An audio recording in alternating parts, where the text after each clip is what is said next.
Thanks for joining us as author Dwayne Anderson presents the diagram, Am I Growing in My Spiritual Maturity?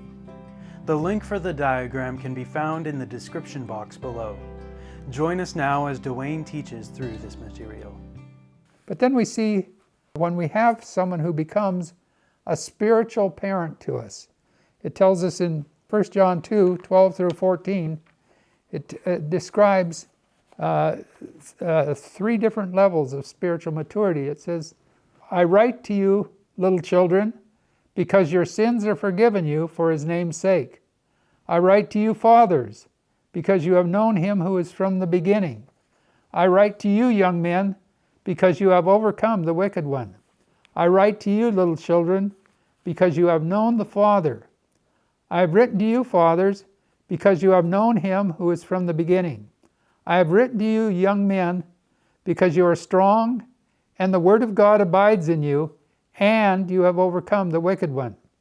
Now, here we see two things about the spiritual child, two things about the spiritual young men, and two things about spiritual fathers.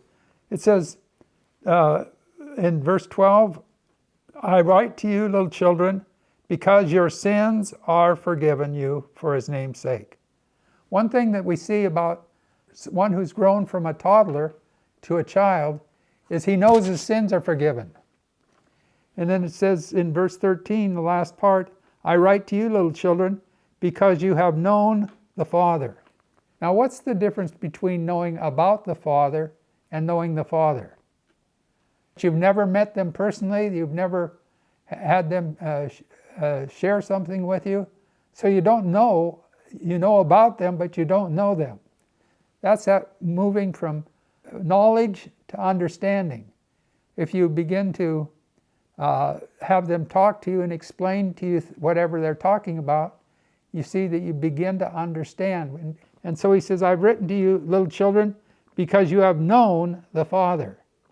And so we see that, but we see that a spiritual child is now one who is able to evangelize. He's able to do follow-up. He's even able to teach the Word of God. And he's able to lead an unstable group for a period of time.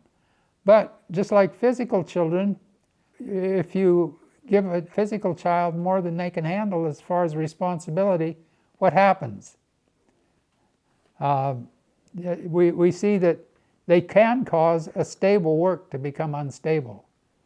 You have been watching Dwayne Anderson review the diagram, Am I Growing in My Spiritual Maturity?